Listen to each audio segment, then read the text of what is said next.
তারা পাবলিকের দুর্বলতাটা বোঝে, মানুষের অন্তরের কথাটা বোঝে, মানুষের অন্তরে কীভাবে পৌঁছতে হয় সেটা বোঝে।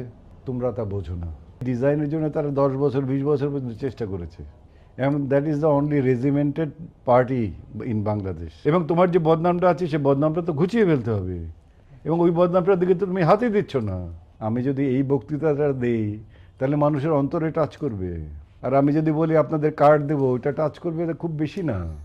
কিন্তু ভাইয়া মানে এটার প্রশ্নটা অনেকটা রাজনৈতিক। হ্যাঁ, বলো। যে কেউ যে পাকিস্তান পালাতে যাওয়ার কথা বা বলে যে পাকিস্তান যাওয়ার জন্য, আবার কেউ ভারত প্রীতি দেখায়, সেই কারণে প্রশ্নটা করা আর কি।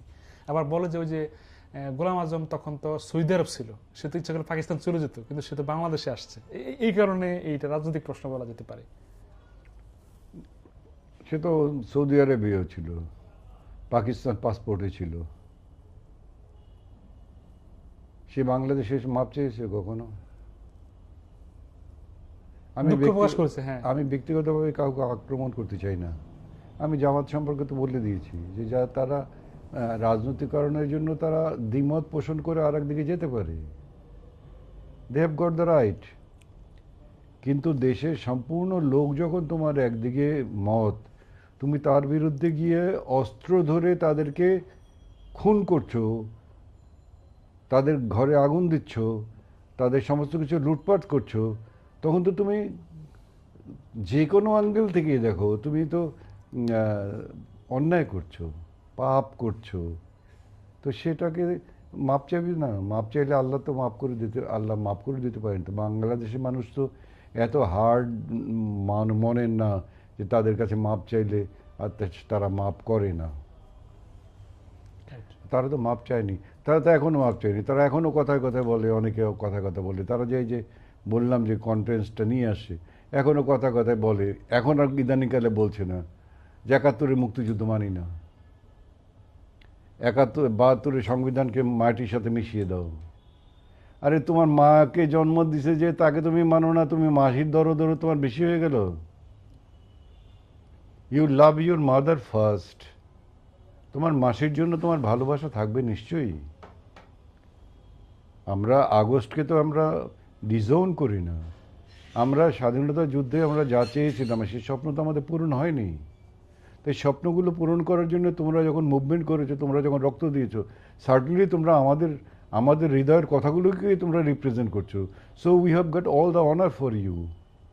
কিন্তু তুমি হয়েই তুমি বলবে যে আমি মা মানি না, এটা তো হতে পারে না।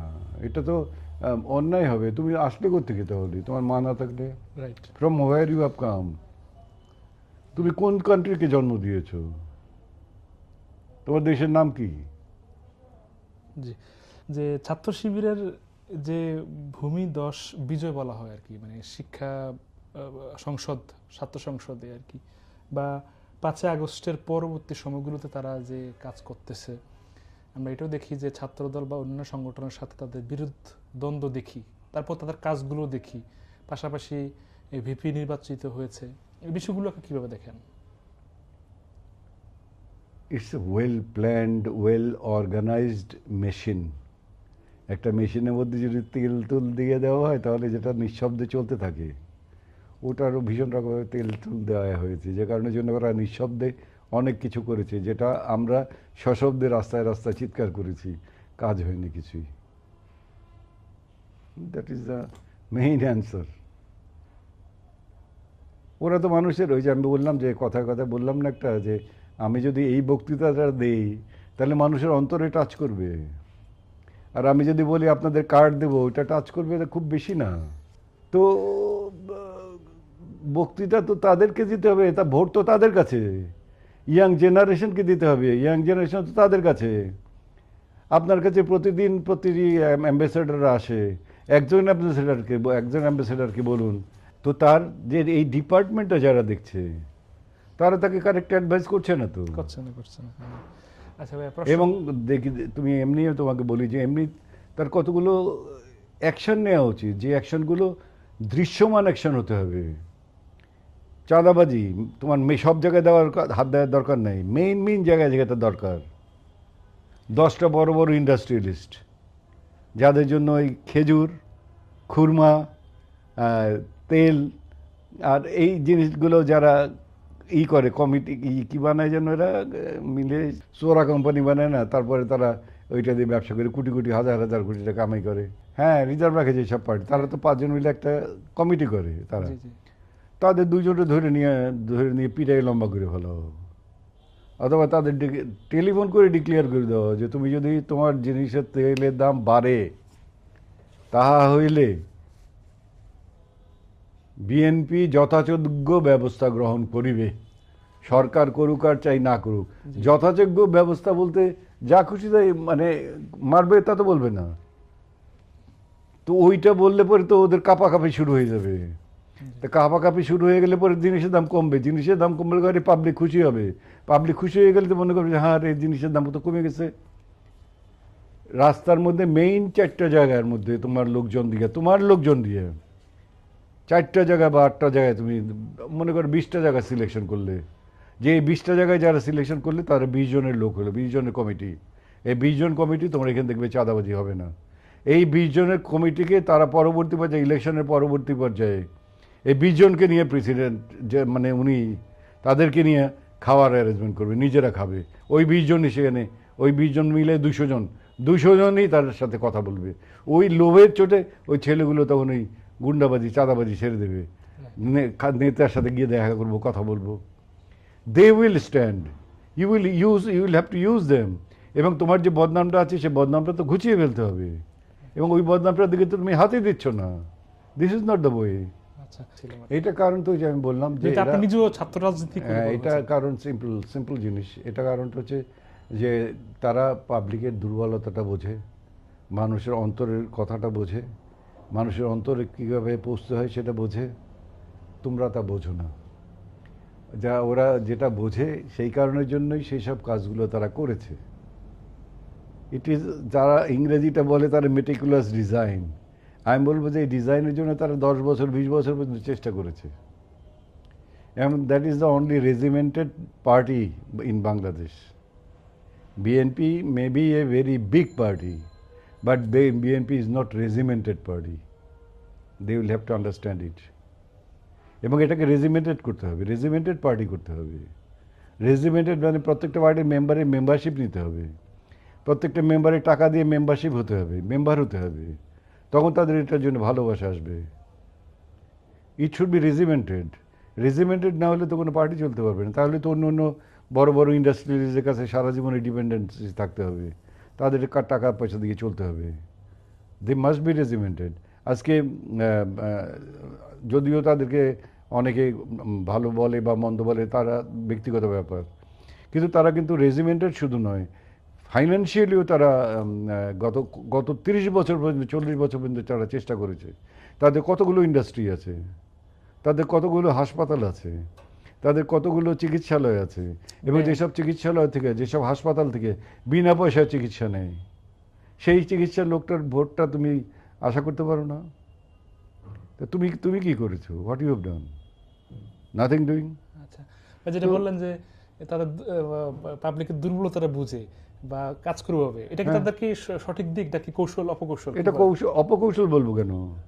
একটা লোকের দুর্বলতা বুঝে তুমি তাকে যদি হেল্প করো তো সেটা অপকৌশল তো বলবো না, এটা কৌশল হতে পারে, আদর্শগতভাবে কৌশল হতে পারে। ওয়ার অ্যান্ড প্রেমের মধ্যে তো কোনো ইয়ে নাই, কোনো কিছু এভরিথিং ইজ লিগাল। হ্যাঁ, তর্ক হতে পারে, বিতর্ক হতে পারে, যে সব জিনিস আদর্শগতভাবে মানসিকভাবে লিগাল নাও হতে পারে, কিন্তু কথা হচ্ছে যে মানুষের যদি উপকার হয়, মানুষের যদি ভালো হয়, মঙ্গল হয়, তাহলে সে কৌশল তারা গ্রহণ যদি করে এবং সেই কৌশলে যদি তারা বিশ্বাসী হয়। দুঃখের কথা হচ্ছে এখানে যে বিশ্বাসী তারা না, তাদেরকে বিশ্বাস করা কঠিন। তারা 6 মাস আগে বলেছে যে শরিয়া আইন প্রবর্তন করবে, এখন তারা শরিয়া আইনের কোনো কথাই বলছে না, ক্ষমতার কারণের জন্য। এইটা যদি হয় তখন তো এটা তখন অপকৌশল বলতে হবে। আপনার যে বিশ্ববিদ্যালয়ের মানে অনেক স্মৃতি বা অনেক দায়িত্ব পালন করেছেন, সে ঢাকা বিশ্ববিদ্যালয়ে যে ভিপি হয়েছে সাদিক কায়ুম বা শিবিরের প্যানেলটা সমর্থিতটা, এখন আপনার কি মনে হয়, সামাজিক মাধ্যমে তো অনেক কিছু দেখেন, যেহেতু আপনার যাওয়া হয় না সশরীরে অনেক বছর, দেখেন বুঝেন শোনেন, কি মনে হয় আপনার তারা কি ভালো করছে? ব্যাপারটা হচ্ছে যে ভালো করার প্রশ্নটা আসে কি করে? একটা সোলজার যদি যুদ্ধ করে তাহলে সে ভালো যুদ্ধ করছে কিনা সেটা বিশ্বাস করা যায় যুদ্ধ করতে গেলে। আর সেই সোলজারটা যদি মানে রাস্তার মধ্যে জমি জমা দখল করতে যায় তাও তো সে মারামারি করে, সেটাকে কি বলবো? একটা স্টুডেন্টস যদি স্টুডেন্টস ব্যাপার নিয়ে যারা যদি রাস্তার হইচই করে বা যা কিছু করুক সেটা যদি করে দেশের মঙ্গলের জন্য যদি কিছু করে, সেটাকে আমি তো সবসময় ভালো নজরে দেখব। কিন্তু সেই স্টুডেন্টসরা তাদের সমস্ত কাজ বাদ দিয়ে, যুদ্ধটা বাদ দিয়ে জমি দখল করার জন্য মারামারি করে, তখন সেটাকে আমি কি দেখব? অবশ্যই খারাপ। খারাপ আমি কেন? অপরাধ। আমি সেটাই ভাবি। ওদের যেটা করণীয় দরকার সেটা তো করছে না, সেটা না করে তো অন্য জিনিসের মধ্যে হাত ঢুকাচ্ছে। এখনকার করণীয় যে শিবির যেটা করতেছে বা হ্যাঁ, অন্য জিনিসে হাত ঢুকাচ্ছে না। যেমন এটা তো পার্টিগত প্রশ্ন হয়ে গেল। আমি তো পার্টিগত প্রশ্ন দিতে রাজি না, কোনো আচ্ছা, উত্তর দিতে রাজি না। কারো কারো মানে কাউকে আঘাত করা বা কারোর অ্যাগেনস্টে বলা, কারোর সপক্ষে বলা, বিপক্ষে বলা, এটা উত্তর দিতে চাই। তারপরে আমি তো বলেছি যে জি, ভালো যদি কিছুর জন্য হয়, আদর্শ যদি থাকে তাদের, সেটা করা ভালো। রাইট। আর যদি আদর্শ না থাকে তখন তো সেখানে ভালো কিছু করার জন্য তুমি মিথ্যার আশ্রয় দিতেছো অনেকগুলো, এটা তো তখন আচ্ছা। একটা অ- সঠিক বলে মনে হয় না আর কি আমার।